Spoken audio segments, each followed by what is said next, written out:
Всем привет! В данном видеоролике речь пойдет о такой локации и государстве, на ней находящейся, как Оман. Что интересно есть в Омане, что там растет и каков животный мир. Страна занимает юго-восточную часть Аравийского полуострова и граничит с Объединенными Арабскими Эмиратами, Саудовской Аравией и Йеменом. 50 километров через Ормузский пролив с Ираном. Столица Маскат, крупнейший город также Маскат. Население примерно 5,5 миллионов человек, 117 место в мире. Оман – одна из наиболее безопасных стран мира, уровень преступности здесь крайне низкий. Длина береговой линии 2000 километров. Оману принадлежит остров Масира и архипелаг Курия-Мурия в Аравийском море. Вдоль побережья Оманского залива протянулась длинная и узкая, в среднем около 50 километров, прибрежная равнина, известная как Аль-Батина. Сразу за равниной возвышаются скалистые горы Хаджар. Большая часть хребтов превышает 1500 метров над уровнем моря. Здесь находится самая высокая точка Омана – гора Эш-Шам – 3017 метров. Постоянных рек в Омане нет. Во время сезона дождей образуются временные потоки, называемые вади. Важнейшими полезными ископаемыми являются нефть и газ. В горах Хаджар имеется месторождение медных руд. Климат жаркий и засушливый во внутренних районах, жаркий, влажный на побережье. Летние температуры в Маскате, как впрочем и в других прибрежных районах, зачастую могут подниматься до 45 градусов при большой влажности. Зимы мягкие, температуры практически не опускаются ниже плюс 17. Большая часть страны получает довольно скудные осадки, уровень которых лишь около 100 мм в год. В данных обзорных видеороликах, как многие могли заметить, я затрагиваю только естественные достопримечательности. Это, конечно же, не означает, что кроме них больше нет других. Из интересного по поводу достопримечательностей в Омане можно посмотреть пустыню Вахибу, площадью 12,5 тысяч квадратных километров. Район населен бедуинами,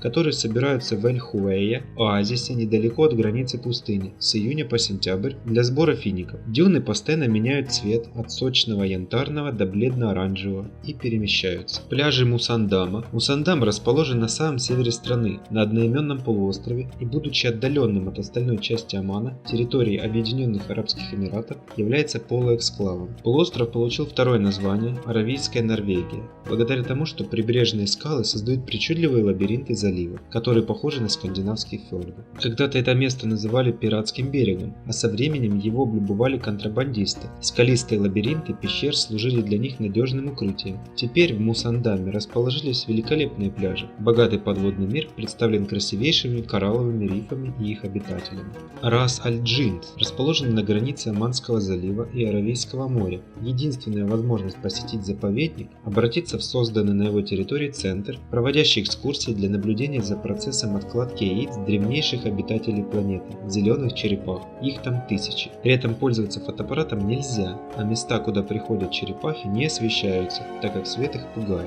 Пещера Аль-Хута недалеко от города Низва. Возраст пещеры почти 2 миллиона лет. Сюда будут организованы экскурсии с гидом, который поведает о происхождении, породах и тайных входах в пещеру. В Аль-Хуте есть несколько подземных озер, где обитают достаточно редкие виды слепых рыб. Оазис Вади Бани Халид, финики и кофе – это то, чем здесь встречают гостей. Поражают безмятежные пейзажи, чистейшая бирюзовая вода. Здесь можно делать великолепные фотографии и прекрасно прогуляться. Горная система Эль-Ахдар. Горы расположены на расстоянии около 50-100 км от Оманского залива. Наивысшая точка Эш-Шам, гора Солнца, достигает высоты 3017 метров. Благодаря мягкому средиземноморскому климату тут растут розы, персики, гранаты и абрикосы. Здесь же расположена наивысшая точка Омана. Вокруг этой вершины закрытая зона, так как на вершине расположена военная радиолокационная станция, к ней ведет грунтовая дорога. Напротив горы находится смотровая площадка, которая является популярной целью для туристов. Недалеко от нее расположена туристическая база. Меджлик Аль-Джин является второй по величине пещерной камерой в мире. Ее основание занимает площадь 58 квадратных километров. Однако единственный способ попасть внутрь – спуститься через одно из трех крошечных отверстий в верхней части пещеры, которые образовались под действием скоплений дождевой воды, растворившей известняк. Эта пещерная камера расположена в 100 км от Маската. Покрытая песком, основание камеры усеивают кости коз, змей и птиц, возможно упавших в пещеру сверху. Глубина ее составляет около 150 метров. Остров Масира в Аравийском море, вблизи восточного побережья Омана. Население около 10 тысяч человек. На острове имеется Оманская военно-воздушная база, завод по переработке рыбы и несколько деревень. В этом месте обитают редкие редкие виды черепах. На острове есть гора, высота которой составляет максимально 256 метров. С ее вершины взору открывается потрясающая панорама. Восточное побережье славится сильными волнами. Ущелье Вади-Дам, иногда заполняющееся водами рек в сезон дождей. Низина Вади – чудесное место для пешей прогулки, пикника и кемпинга. Руб-эль-Хали – обширная песчаная пустыня на Ближнем Востоке, занимающая южную треть Аравийского полуострова. Одна из самых крупных пустынь мира. Также является одной из самых жарких и сухих пустынь мира. Температура здесь поднимается до 50 градусов. Годовая сумма осадков составляет около 30 мм. Песок лежит поверх гравия или гипса. Высота дюн достигает 250 метров. Песок преимущественно силикатный. От 80 до 90% составляет кварц, остальное полевой шпат, крепицы которого покрыты окисью железа, окрашивает пески в оранжевый и красный цвет. Колодец Бимма, так называемый карстовый провал, располагается примерно в 6 километрах от Дибаба. В диаметре карстовый провал имеет около 40 метров, а его глубина составляет 20 метров. Вокруг колодца Бимма для туристов проложены тропинки и создан природный парк, попасть в который можно совершенно бесплатно. Ввиду крайне незначительного количества осадков для большей территории страны характерна довольно скудная пустынная растительность. Акация, тамариски, молочай.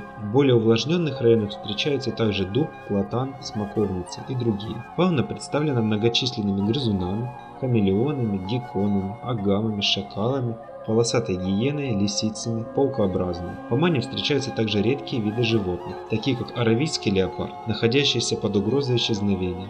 Популяция на 2006 год составляла около 200 особей. Является наиболее мелким подвидом леопардов. Охотится на добычу средних и мелких размеров. Газели, нубийские горные козлы, тары, зайцы, птицы, ящерицы, иногда насекомые. Территория самцов, как правило, перекрывает территорию одной или нескольких самок и яростно защищается от других самцов. Аравийский орикс является самым малым из всех видов ориксов, и его высота в холке составляет всего лишь 100 см. Вес аравийского орикса насчитывается до 70 кг. Шерсть очень светлая, ноги и нижняя сторона тела желтоватые, порой даже бурые. У каждого аравийского орикса на лице своеобразный темно-коричневый узор наподобие маски. У обоих полов очень длинные, почти ровные рога длиной до 70 см. Орикс идеально приспособлен к жизни в пустыне. Отражая солнечные лучи, окраска шерсти защищает его от жары. При нехватке воды и высоких температурах аравийские ориксы могут увеличивать температуру тела до 47 градусов, а ночью она опускается до 36. Благодаря этому снижается потребность в воде. При выделении кала и мочи эти животные также теряют весьма мало жидкости. Температура крови, которой снабжается мозг, снижается уникальной системой капилляр в сонной артерии. Аравийские ориксы питаются травами, листьями и почками, спокойно выносят несколько дней без принятия жидкости. Потребность в ней они при отсутствии близких водоемов покрывают частично слизыванием росы или влаги, осевшей на шерсти своих сородичей. Ежедневное питье воды необходимо лишь беременным особям. Аравийские ориксы умеют чувствовать дождь и свежую траву и двигаются в нужном направлении. В дневное время эти животные отдыхают, находятся на грани исчезновения. Песчаная газель. Высота в холке до 70 см, вес до 30 кг. Данный вид отличает длинные тонкие рога, длина которых у самцов достигает 40 см. Все газели являются быстрыми бегунами, которые долгое время могут поддерживать скорость около 50 км в час и даже до 80. Общая численность этого вида оценивается менее чем в 2500 взрослых особей, находится под угрозой исчезновения. Домановые. Домановые – это семейство небольших коренастых травоядных млекопитающих, единственное из ныне живущих в отряде доман. Эти животные размером примерно с домашнюю кошку. Подошвы лап голые, покрыты толстыми резиноподобными эпидермисом. На их поверхности открываются многочисленные протоки потовых желез, которые постоянно увлажняют кожу. Центральная часть свода каждой стопы может подниматься особыми мышцами, создавая подобие присоски. Влажная кожа усиливает присасывание. Благодаря таким приспособлениям доманы могут с большой ловкостью и быстротой лазить по отвесным скалам и стволам деревьев и даже спускаться вниз головой. Хорошо развито зрение и слух. Доманы отличаются плохо развитой терморегуляцией. Ночью они собираются вместе, чтобы согреться, а днем, подобно рептилиям, подолгу греется на солнце. Питаются в основном растительной пищей, изредка поедая насекомых. История происхождения доманов на сегодняшний день не изучена. Также в Омане широко распространены грызуны,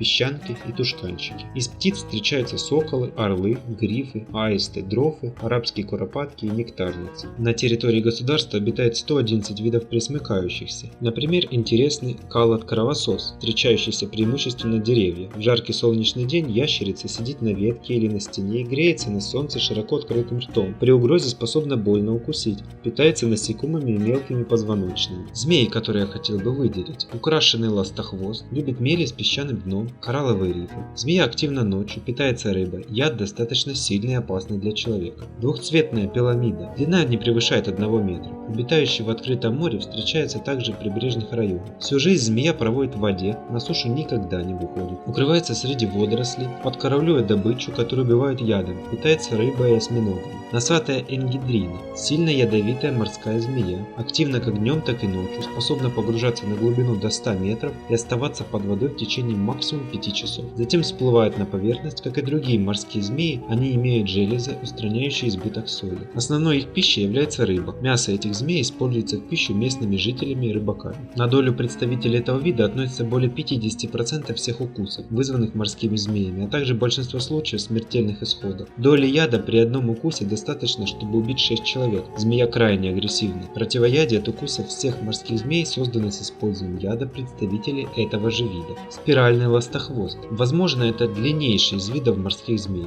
Длина представителей достигает 3 метров. Ядовит. Зерик. Любят крутые каменистые склоны с редкой растительностью, склоны холмов, покрытые травой и колючками, вершины скал. Встречается на высоте до 1500 метров над уровнем моря. Активно ночью и в сумерках. Скрывается днем в оставленных грызунами норах. Питается в основном ящерицами, а также мелкими птицами и грызунами. Ядовита. Арабская ящеричная змея. Общая длина достигает 180 см. Населяет сухие, каменистые полупустыни, сады, виноградники, хлопковые поля. В случае опасности пытается спрятаться в ближайшую нору или под камень, но не имея такой возможности, иногда ведет себя очень агрессивно. Шипит, раздувает тело, яростно кусается и осуществляет броски до 1 метра в сторону врага. Укусы опасны и болезненны для человека. Шумящая гадюка. Это одна из наиболее часто встречающихся змей на африканском континенте, укус которой может быть смертелен для человека, активна и наиболее опасна в ночное время суток. Днем малоподвижна и даже позволяет взять свой в руки, зачастую не реагируя на потенциальную добычу. В случае опасности способна издавать громкое шипение. В Африке количество смертельных случаев в результате нападения этой рептилии превышает количество аналогичных случаев с другими видами змей. Для человека каждый 5-й укус приводит к летальному исходу. Помимо большого количества яда, сопутствующими факторами такого результата является широкое распространение, многочисленность, крупные размеры, длинные зубы, а также ее привычка караулить жертву возле звериных троп. Накладывает отпечаток также тот факт, что иногда незаметная в траве змея нападает без голосового предупреждения. Показатель токсичности яда указывает на то, что шумящая гадюка – одна из наиболее ядовитых змей в семействе гадюковых. Дозы яда одного укуса достаточно, чтобы убить 8 человек. При отсутствии надлежащей помощи более половины укусов оказываются летальными.